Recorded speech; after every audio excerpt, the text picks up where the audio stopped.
Hello student, welcome everyone to this beautiful kings academy. Myself Adarsh Patel और हम अपना NCERT part 2 chapter 6 unit 6 पढ़ रहे हैं, human health and disease.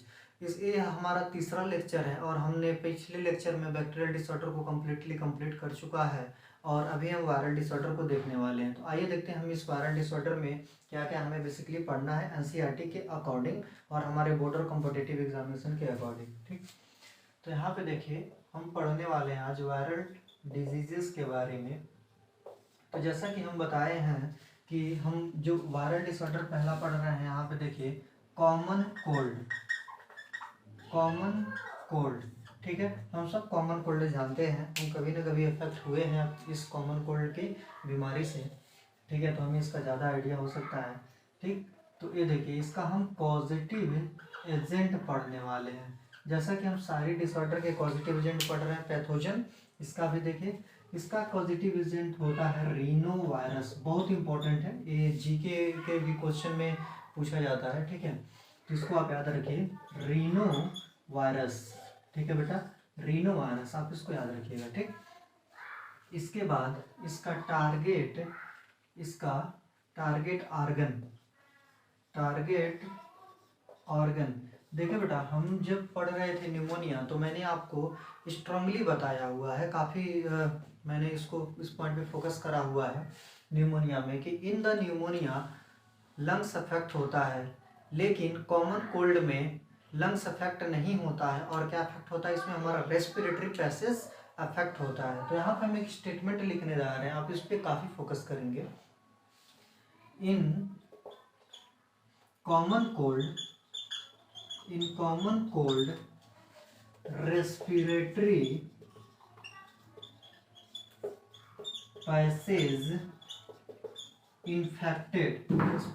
passage infected but not the lungs। इस point को मैंने वहाँ पे भी काफ़ी फोकस किया, यहाँ पर भी स्टार मार्क पॉइंट है बेटा। ठीक, इसको आप याद रखिए बहुत ही अच्छे तरीके से। देखिए target organ in common cold बेटा रेस्पिरेटरी पैसेज इन्फेक्ट होता है बट नॉट द लंग्स। मतलब लंग्स कहाँ पे अफेक्ट हो रहा है, तो न्यूमोनिया में लंग अफेक्ट होता है लेकिन कॉमन कोल्ड में लंग अफेक्ट नहीं होता है। याद हो गया। ठीक, और अपना पॉजिटिव एजेंट क्या हुआ, रीनो वायरस। तो इस कॉमन कोल्ड के डिसऑर्डर में बेटा ये दो अपने खास इंपॉर्टेंट पॉइंट है जहां से क्वेश्चन पूछे जाने की प्रोबेबिलिटी मैक्सिमम होती है। ठीक, इसके बाद देखिए इसका ट्रांसमिशन में बोल सकते हैं ये ड्रॉपलेट इन्फेक्शन है। ड्रॉपलेट इन्फेक्शन होने का मतलब क्या हुआ, अगर कोई पर्सन कॉमन कोल्ड से अफेक्टेड है, सफ़र है, हम उसके कांटेक्ट में जाएंगे और वो स्नीजिंग किया, हमारे वो जो ड्रॉपलेट हमारे रेस्पिरेटरी पैसेज में अगर इन्फेक्ट हो मतलब इंटर किया तो ये रीनो वायरस हमारी बॉडी में आ जाएगा और हमें कॉमन कोल्ड भी हो जाएगी। ये सब हम जानते हुए हैं। तो ये ड्रॉपलेट इन्फेक्शन है। तो ड्रॉपलेट इन्फेक्शन इसका हम बताइए, अगर हम इसका ट्रीटमेंट या फिर प्रिवेंटेशन बोल रहे हैं, प्रिवेंटेशन तो क्या करें, हम इसमें बोल सकते हैं avoid droplet of infected person.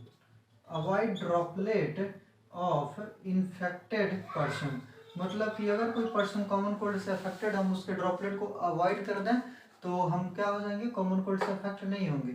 इस ड्रॉपलेट को कैसे अवॉइड कर सकते हैं, स्टॉप शेयरिंग आइटम। ठीक है, हम उसके आइटम को शेयर ना करें, स्टॉप शेयरिंग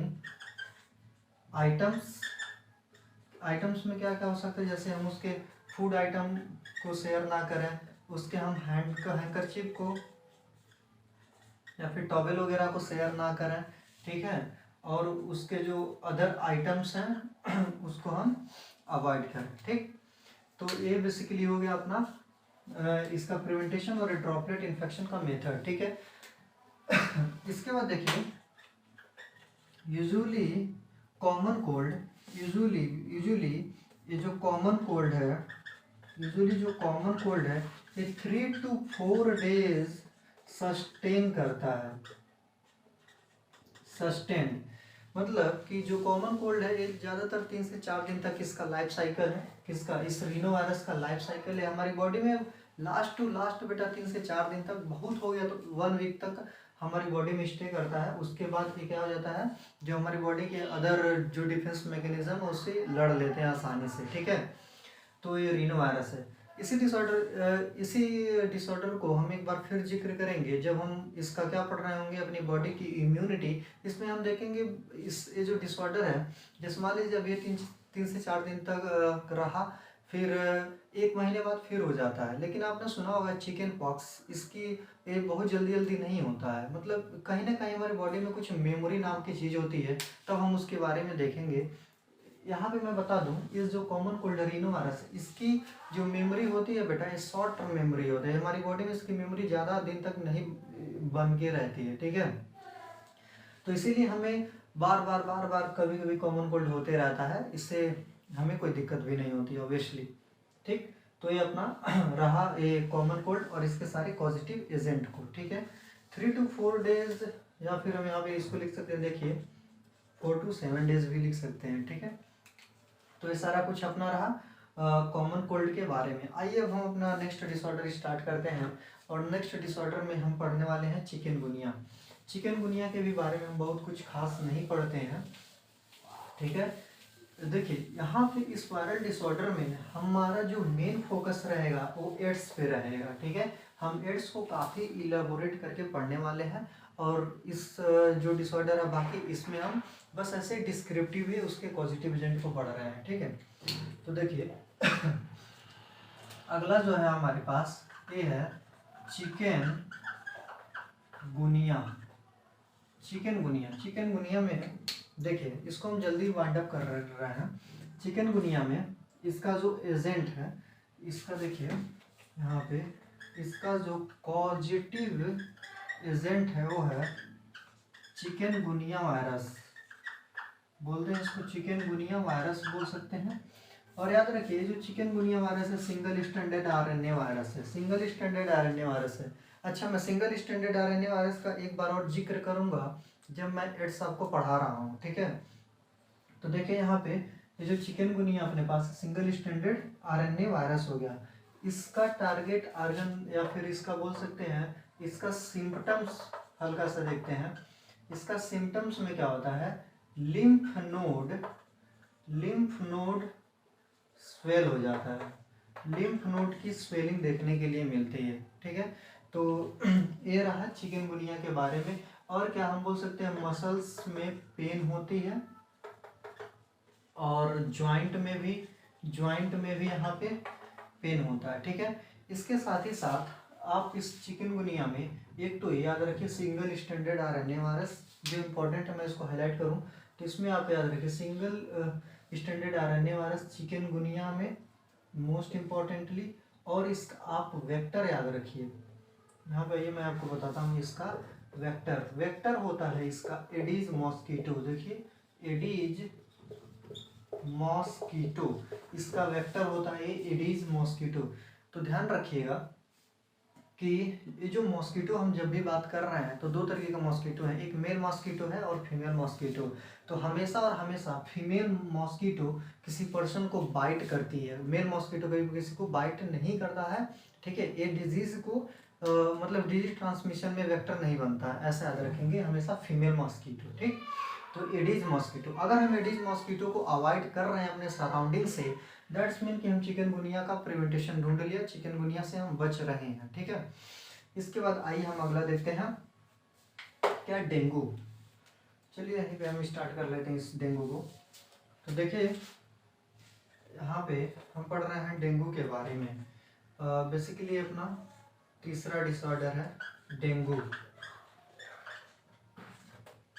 देखिए बेटा ध्यान से इस डेंगू को, क्योंकि ये काफ़ी इंपॉर्टेंट है डेंगू, ठीक। तो डेंगू में देखिए इसका कॉजेटिव एजेंट याद रखिए, कॉजेटिव एजेंट जो होता है बेटा डेंगू का, ये होता है फ्लेवो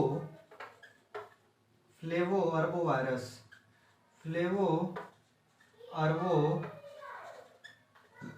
वायरस। आप एनसीईआरटी में जब भी स्पेलिंग लिखी जाए बायोलॉजी में तो हमेशा याद रखना चाहिए, उसको हम बुक से मतलब मैच करते रहते हैं, ठीक है। फ्लेवो अर्बो वायरस, ठीक है। क्योंकि एनसीईआरटी में बहुत सारे नाम आपको मतलब वायरस के याद रखने होते हैं, बैक्टीरिया का may might be the spelling mistake कभी कभी हो सकती है। तो यहाँ पे देखिए फ्लेवो अर्बो वायरस, ठीक है। अच्छा, इसको हम एक नाम और बोल सकते हैं, देते हैं बेसिकली कॉमन नोन एज, इस डेंगू को हम एक नाम से और जानते हैं, क्या इसको बोलते हैं हम break bone fever. Break bone fever, break bone fever का मतलब क्या होगा? ब्रेक बोन फीवर का मतलब हुआ कि हड्डी तोड़ बुखार, इसको हम हिंदी में बोल सकते हैं। मतलब कि जब भी किसी पर्सन को डेंगू होता है तो यहाँ पे हम सिम्टम में देखिए क्या कह सकते हैं, यहाँ पे देखिए हम इसका सिम्पटम्स बोलते हैं। उस पर्सन को बताइए फीवर होगा कि नहीं होगा? फीवर होगा, मसल पेन होता है, ऐसे ही बोन में पेन होता है, बहुत तेज बोन में पेन होता है, जैसे लगता है कि बोन ब्रेक हो गया, ठीक है। तो muscle pain and bone pen, bone में पेन होने लगेगा, ठीक है। हेडेक होगा पर्सन को, हेडेक। इसके साथ ही साथ मैं आपको फोकस करूंगा काफ़ी इंपॉर्टेंट पॉइंट पे। इस डिसऑर्डर में यहाँ पे देखिए हम लिख रहे हैं platelet count decreases, platelet count decreases. इस डिसऑर्डर में बेटा देखिएगा हम आप सभी सुने होंगे कि जब किसी पर्सन को डेंगू होता है तो उसका प्लेटलेट का काउंट डिक्रीज होने लगता है कॉन्स्टेंटली। उस पेशेंट का क्या होता है, प्लेटलेट काउंट डिक्रीज हो जाता है और इसीलिए लोग सडन डॉक्टर के पास विजिट करते हैं। तो देखिए यहाँ पे इस प्लेटलेट काउंट डिक्रीज, इस कंडीशन को बेटा हम एक बहुत ही अच्छे नाम से जान रहे हैं। यहाँ पे देखिए इस कंडीशन को हम बोलते हैं थ्रोम्बोसाइटोपिनिया। तो देखिए इस कंडीशन में होता है थ्रोम्बोसाइटोपिनिया। तो देखिएगा बेटा यहाँ पे जब प्लेटलेट काउंट डिक्रीज हो रहा है, ये थ्रोम्बोसाइटोपिनिया, यहाँ पे हम बोलते हैं, क्या बोलते हैं कि इंटरनल ब्लीडिंग हो जाती है, इंटरनल ब्लीडिंग होने लगती है, ठीक है। इंटरनल ब्लीडिंग होने लगती है, बहुत इंपॉर्टेंट पॉइंट, इंटरनल ब्लीडिंग होने लगती है, ठीक है। इस कंडीशन को बोल रहे हैं थ्रोम्बोसाइटोपिनिया। अगर हमारी बॉडी में इंटरनल ब्लीडिंग होने लगती है दैट मीन काफ़ी एक डेंजरस सिचुएशन है हमारे लिए, ठीक। तो इसलिए इसको अवॉइड करते हैं, ठीक है। यहाँ पे हमारे मसल्स में पेन, ये सारी चीज़ें होती है। तो यहाँ पे इस डेंगू में हमें इम्पोर्टेंट क्या है, इसको याद रखना है कि ये वायरल डिजीज है, इसीलिए इसका पॉजिटिव एजेंट है क्या है, फ्लेवो अर्बो वायरस, ठीक है। ये याद रखना है आपको। और क्या, प्लेटलेट काउंट डिक्रीज हो रहा है इस कंडीशन को। अगर आपसे पूछा जाए कौन सा ऐसा डिसऑर्डर है जिसमें प्लेटलेट काउंट डिक्रीज होने लगता है, तो डेंगू, ठीक है। अच्छा, एक चीज और देखिए, इस थ्रोम्बोसाइटोपिनिया जब हो जाता है डेंगू में, तो यहाँ पे एक सिम्टम आप और देखेंगे किसी पेशेंट का कि उसका थ्रोम्बोसाइटोपिनिया होने की वजह से, प्लेटलेट काउंट कॉन्स्टेंटली डिक्रीज होने की वजह से उसका स्टूल मतलब waste product faeces, stool becomes black. Stool जो होता है वो ब्लैक कलर का हो जाता है, ठीक है, ब्लैक कलर, उसके स्टूल का कलर ब्लैक हो जाता है, ठीक है। तो ये सारा कुछ कॉमन बातें रहीं डेंगू के बारे में। अब हम पढ़ रहे हैं किसके बारे में, एड्स के बारे में, ठीक है। तो देखिए अब हम स्टार्ट करने वाले हैं जो अपना मेन है इस वायरल डिसऑर्डर में, जिससे हर साल competition as well as board के एग्जाम में कॉन्स्टेंटली बेटा क्वेश्चन पूछे जा रहे हैं, ठीक है। इसको हम बहुत अच्छे से करने वाले हैं, एड्स HIV, ठीक। तो देखिए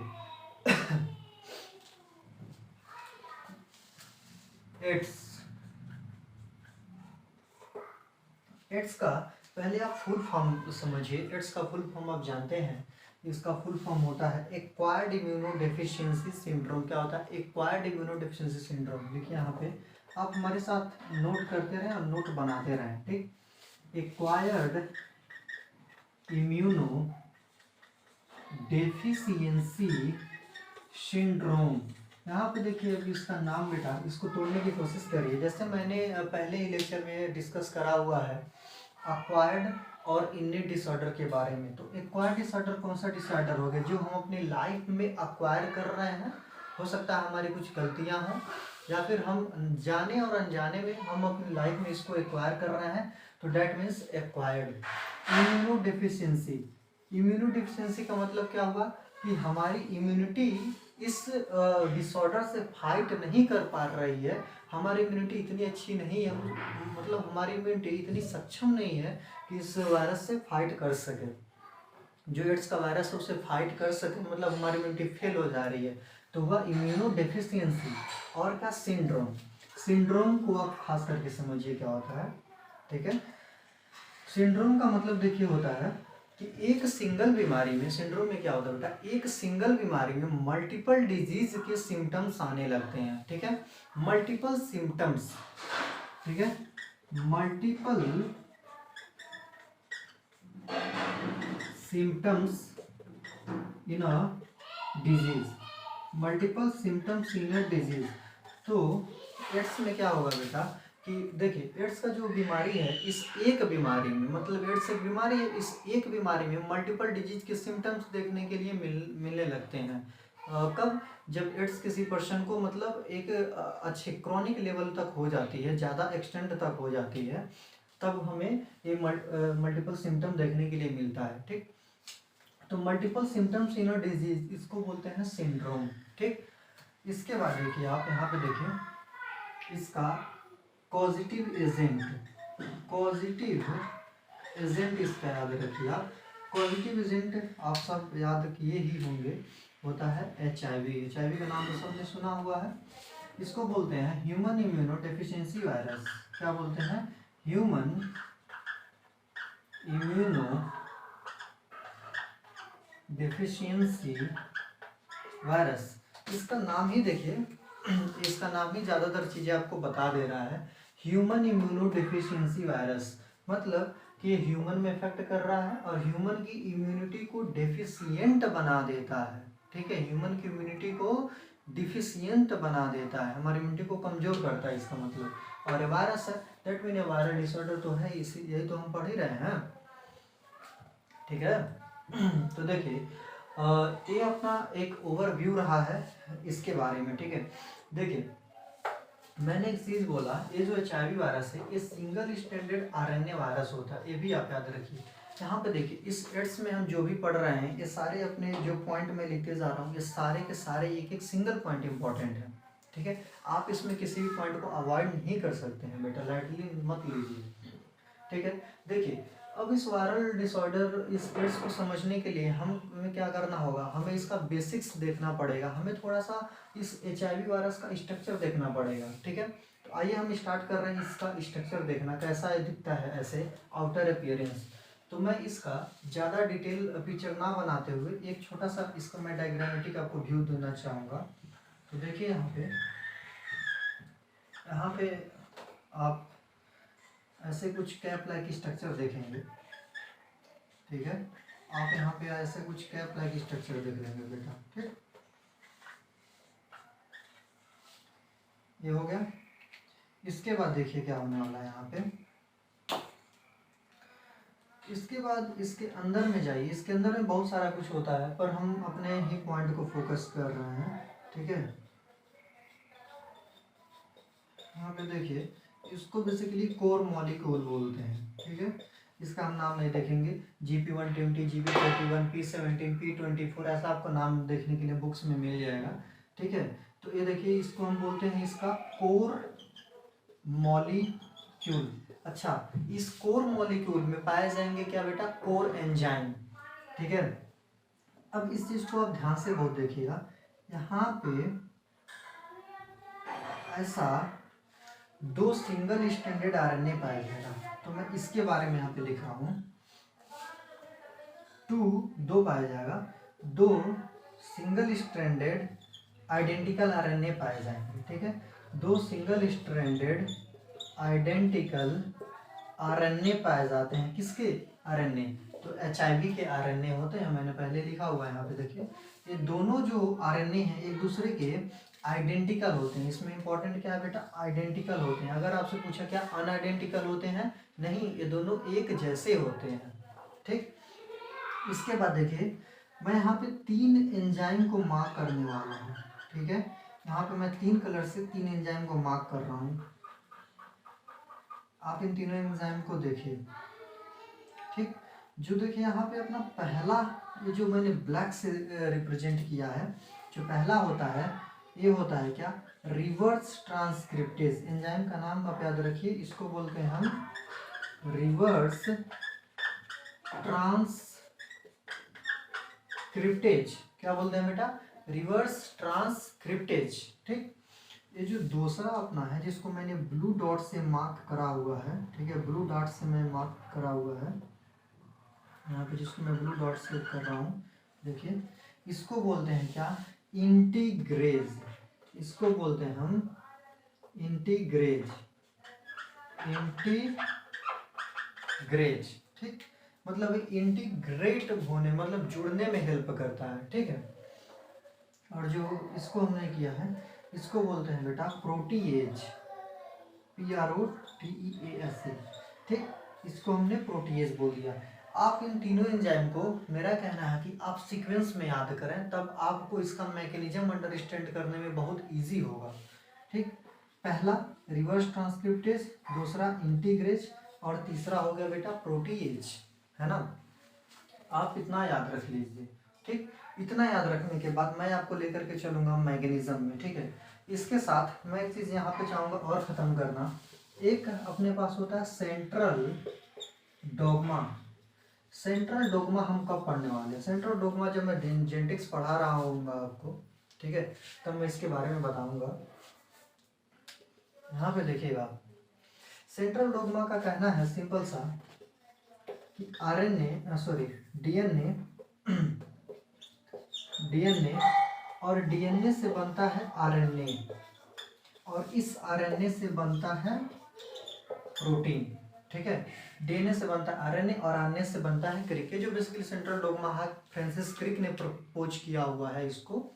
ये सारा हम जेनेटिक्स में पढ़ने वाले हैं। आप ये अभी याद रखिए, सेंट्रल डोग्मा का मतलब डीएनए से बनता है आरएनए और आरएनए से बनता है प्रोटीन, ठीक। देखिए ये जो प्रोसेस है इसको बोलते हैं, डीएनए से आरएनए बनने को प्रोसेस को बोलते हैं ट्रांसक्रिप्शन। इसको बोलते हैं ट्रांसक्रिप्शन, ठीक है।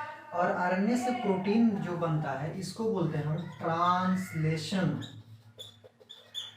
अच्छा, और जो डीएनए से डीएनए बनता है, देखिए जो डीएनए से डीएनए बनता है इसको हम बोलते हैं रेप्लिकेशन।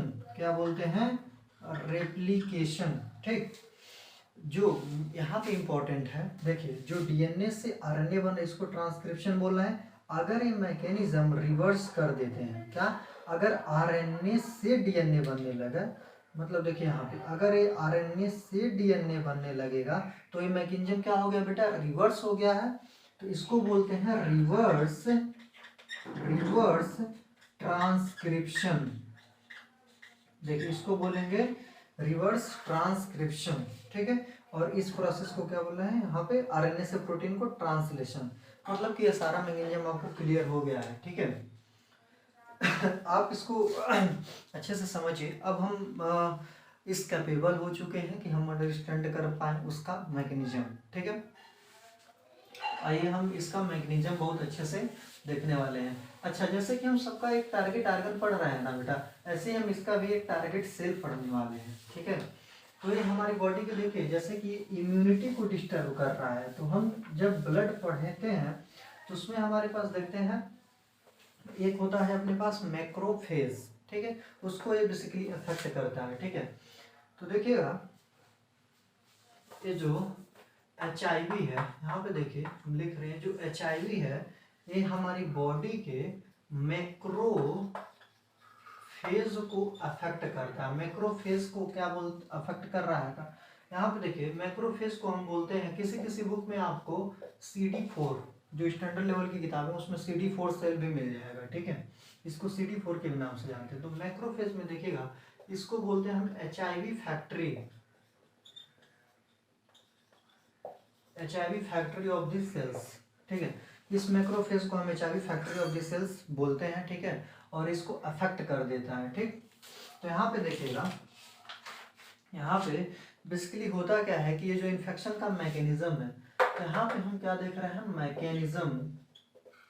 देखिए हम मैग्नीशियम पढ़ रहे हैं, ठीक है। तो यहाँ पे मैं एक डायग्राम बनाने जा रहा हूँ, तो आप ध्यान से देखिएगा। इन्फेक्शन का एनसीईआरटी में एक डायग्राम दिया हुआ है, उस डायग्राम को तो देखिए यहाँ पे ये बेसिकली मैं बना रहा हूँ क्या, ये है अपने पास मैक्रोफेज सेल। ऑब्वियसली सेल इतना बड़ा नहीं होता है, लेकिन हम समझने के लिए तो भाई बना ही सकते हैं ना। तो देखिए ये अपना है मैक्रोफेज सेल, ठीक है, मैक्रोफेज सेल। तो देखिए इसको हम क्या बोल सकते हैं, मैक्रोफेज सेल है। HIV कैसे इन्फेक्शन कॉज करता है हम ये पढ़ रहे हैं, ठीक है। तो यहाँ पे देखिएगा ये जो HIV वायरस है, ठीक है, ये क्या होता है, HIV वायरस होता है। इसके कुछ पार्ट हैं, ये बाहर में कंटेन किया रहता है प्रोटीन कोट, और ये इसका RNA है। कैसा RNA होता है, सिंगल स्टैंडर्ड RNA, ठीक है। अब ये देखिए ये यहाँ पे एंटर हो जाता है, ठीक है। ये क्या है, ये HIV वायरस है बेटा, ये क्या है, ये है HIV वायरस। ध्यान से देखिएगा HIV वायरस को, प्रोटीन कोट और यहाँ पे RNA वायरस अब इंटर कर चुका है किसमें, मैक्रोफेज में। तो याद रखिए प्रोटीन कोट क्या करता है, बाहर निकाल देता है, और यहाँ पे अपना RNA डाल देता है ना। प्रोटीन कोट बाहर निकाल दिया, RNA अपना यहाँ पे इंटर कर गया, ठीक है। अब देखिए ये जो RNA है, ठीक है, ये जो RNA है, ये कौन सा RNA है, किसका RNA है, हमारा नहीं, ये है वायरल RNA। अब ये वायरल RNA देखिएगा बेटा, यहाँ बहुत ही ध्यान से फोकस करिए। RNA एक कन्वर्ट हो गया, ठीक है, एक कन्वर्ट हो जाता है DNA में, ठीक है, एक कन्वर्ट हो गया वायरल DNA में, ठीक है, वायरल DNA में। अब आप जान रहे हैं ये जो RNA से DNA बनने की प्रोसेस है, इसको क्या बोल रहे हैं हम, रिवर्स ट्रांसक्रिप्शन। तो यहाँ पे देखिए हो गया रिवर्स ट्रांसक्रिप्शन, और एंजाइम इसके लिए कौन सा काम आएगा, रिवर्स ट्रांसक्रिप्टेज। मैंने पढ़ा है पहला एंजाइम, रिवर्स ट्रांसक्रिप्टेज। यहाँ पे देखिए रिवर्स ट्रांसक्रिप्टेज आ गया, ये प्रोसेस कराने के लिए, ठीक। तो वायरल RNA से वायरल DNA बना, किसके प्रेजेंस में, रिवर्स ट्रांसक्रिप्टेज के प्रेजेंस में। अब देखिए ये जो वायरल DNA होता है बॉडी, ये वायरल DNA इंटीग्रेट हो जाता है होस्ट सेल से। यहाँ पे देखिए ये क्या हो जाता है बेसिकली, जैसे कि मान लीजिए हमारी बॉडी का होस्ट सेल है, होस्ट सेल है, और ये हमारा मान लीजिए ऐसा DNA है, ये मान लीजिए हमारा DNA हुआ ब्लैक कलर से। अब यहाँ पे ये वायरल DNA आकर के इसके साथ ऐसे इंटीग्रेट हो जाएगा, ठीक है। ये वायरल DNA हमारी बॉडी के DNA के साथ इंटीग्रेट हो गया, ठीक है, होस्ट सेल के साथ इंटीग्रेट होगा। तो इंटीग्रेट होने के लिए जो मैंने दूसरा एंजाइम बताया है वो है इंटीग्रेज। क्या है, इंटीग्रेज। तो यहाँ पे हो गया इंटीग्रेज। इंटीग्रेज क्या हेल्प किया, इसको वायरल DNA को होस्ट सेल के DNA के साथ इंटीग्रेट होने में, ठीक है। तो यहाँ पे हम बोल सकते हैं attach with host cell DNA, attach with host cell DNA। अब बहुत आसान है, होस्ट सेल के DNA के साथ अटैच हो गया। इसके बाद क्या होगा, जैसे ही ये अटैच हो गया तो होस्ट सेल प्रोटीन भी तो बनाएगा, बताइए, प्रोटीन भी तो बनाएगा। तो इसके लिए एंजाइम जो काम किया वो हुआ प्रोटीएज। यहाँ पे क्या हो गया, प्रोटीएज। और प्रोटीएज क्या करेगा, नए नए RNA के पार्टिकल बनाएगा, ठीक है। यहाँ पे देखिए ये सारे RNA वाले,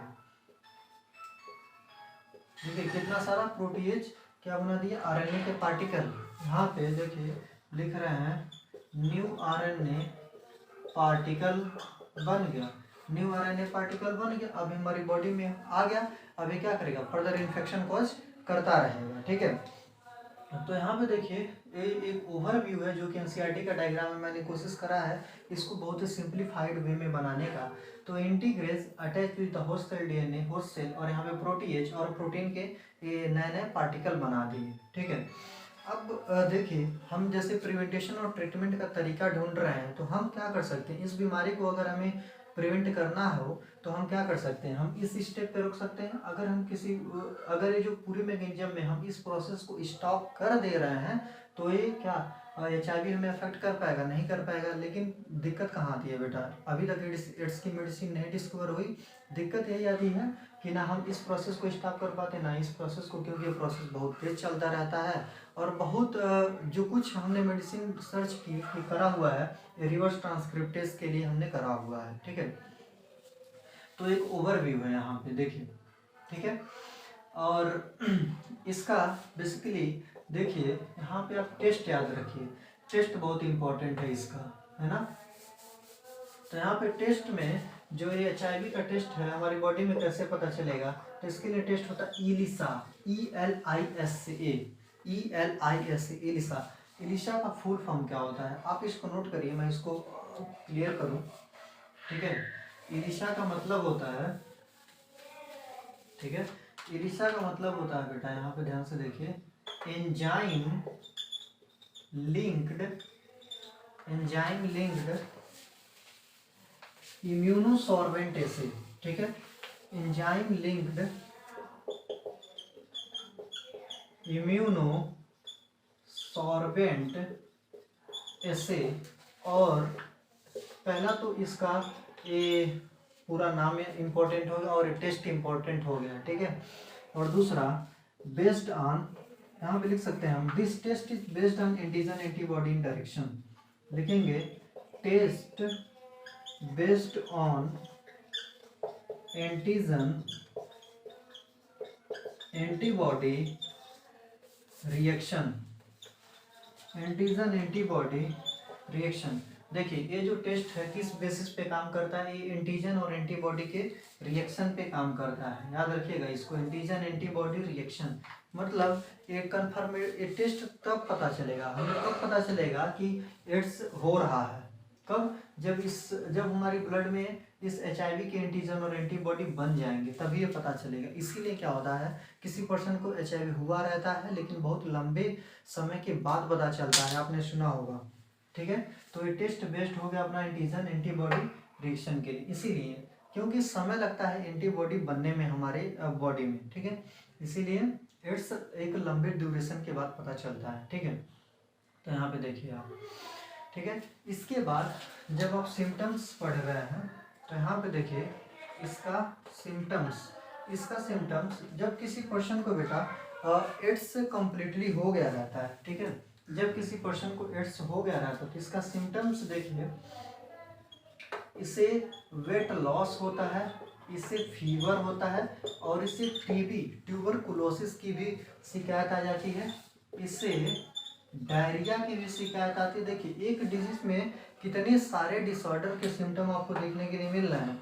और क्या, मुंह फटने लगता है, कार्डियोसिस ऑफ माउथ जिसको बोलते हैं, ठीक है। तो बेसिकली ये सारी प्रोसेस होती रहती हैं एड्स में, ठीक है। इसका ट्रीटमेंट क्या हो सकता है, जैसे मैंने पहले बता दिया, इसका ट्रीटमेंट रिवर्स ट्रांसक्रिप्टेज जो प्रोसेस है इसको हम स्टॉप कर दें। तो बेटा ये अपना आज कंप्लीट मैंने करा है वायरस डिसऑर्डर का, HIV, डेंगू, ये जितने भी हमने वायरल में पढ़े आज, ठीक है। और नेक्स्ट टर्म पे हम स्टार्ट करने वाले हैं बेसिकली अपना protozoan disease. Okay, thank you.